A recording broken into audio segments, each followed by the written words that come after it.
Sport Santé vous est présenté par l'Hôpital de la Tour. Votre santé, notre passion.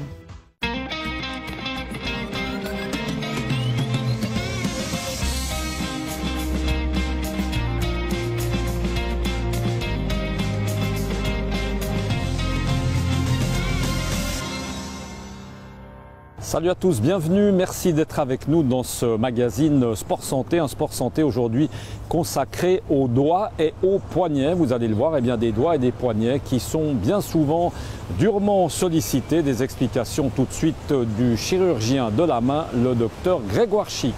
La main est particulièrement exposée. C'est quand même un outil pour se défendre. Quand on chute, par exemple, c'est le premier élément qui va être exposé. Maintenant, dans les différents sports, la main peut agir comme la main qui frappe, comme chez le boxeur, qui saisit, comme chez l'escaladeur, par exemple, dans ses prises. Donc, c'est des pathologies fréquentes chez le sportif parce que la main est un outil aussi de communication. Et je pense que ça fait partie probablement d'une des pièces de l'appareil locomoteur les plus exposées, en tout cas dans la pratique sportive. Et puis il y a des pathologies qui sont propres aux sportifs, comme par exemple le rugby finger, c'est-à-dire c'est quand on arrache un tendon au niveau d'un doigt, notamment chez le rugbyman, quand il va saisir un maillot pour un plaquage, et puis il y a un phénomène d'hyperextension du doigt et ça arrache le tendon. Comme par exemple aussi le tennis elbow chez le joueur de tennis. Donc il y a des pathologies propres aux sportifs, mais dans la majeure partie des cas, finalement, c'est surtout le terrain sur lequel survient la pathologie qui est différente. Alors rappelez quand même peut-être, docteur Chic, que la guérison est relativement longue.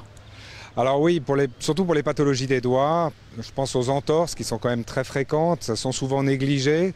On pense que c'est un petit bobo, mais en fait, il y a toute une anatomie en dessous qui explique pourquoi est-ce que il y a des difficultés de cicatrisation. Il y a très peu de muscles au niveau des doigts, par exemple, donc il faut du temps pour que l'œdème se résorbe. Et parfois, c'est un frein aussi à la mobilité parce que le doigt est gros. Alors, c'est ce qui inquiète beaucoup les sportifs, c'est finalement d'avoir des gros doigts et douloureux. Et il faut leur expliquer que c'est un phénomène naturel et que ça va mettre plusieurs mois à diminuer. Et puis d'autre part, les articulations sont très serrées au niveau des doigts, donc il y a très peu d'espace. Donc dès qu'il y a de l'œdème, ça freine la mobilité. On peut évidemment prévenir un petit peu de ces lésions.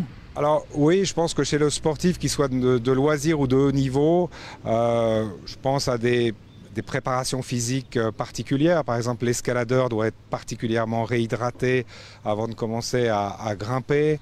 Il faut faire des exercices de stretching. Il ne faut pas commencer brutalement une activité sportive. Et puis, il y a des méthodes de prévention, notamment au niveau des doigts. Je pense aux volleyeurs, où on fait des tapes pour protéger l'hyperextension des doigts, parce que ces joueurs sont particulièrement exposés à retourner leurs doigts lorsqu'ils jouent avec la balle. Donc des mesures préventives, oui, il y en a. Il y a un apprentissage, au même titre que le sportif apprend les règles du jeu. Il doit apprendre à prévenir pour éviter de se blesser. En tout cas. Les lésions ne doivent pas être négligées parce que même un petit bobo, ça peut avoir des conséquences plus tard, comme une raideur de doigt ou de l'arthrose post-traumatique quand on perd du cartilage. Donc je pense qu'il faut un diagnostic précis dès le départ avec une conduite à tenir, en sachant qu'il faut toujours opposer les doigts longs qui ont besoin de mobilité à la colonne du pouce, qui est une structure qui a besoin de stabilité. Donc à partir de ces données, le spécialiste va effectivement orienter l'athlète vers un traitement soit par immobilisation ou un traitement conservateur, ou alors un traitement peut-être plus agressif, mais dont le but est de recouvrer une mobilité rapidement. Donc ne pas négliger les petites lésions au niveau des doigts qui peuvent avoir des conséquences un petit peu fâcheuses avec un retour sur le terrain du sport qui est différé avec des séquelles possibles. Donc il faut faire des diagnostics au bon moment et toujours penser que c'est plus facile en aigu que ça ne l'est au stade chronique pour le traitement. Voilà, on se retrouve le mois prochain pour parler sport et santé. Portez-vous bien, à bientôt, ciao.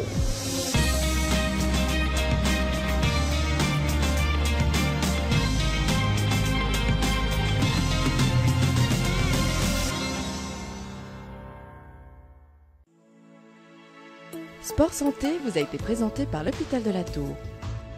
Votre santé, notre passion.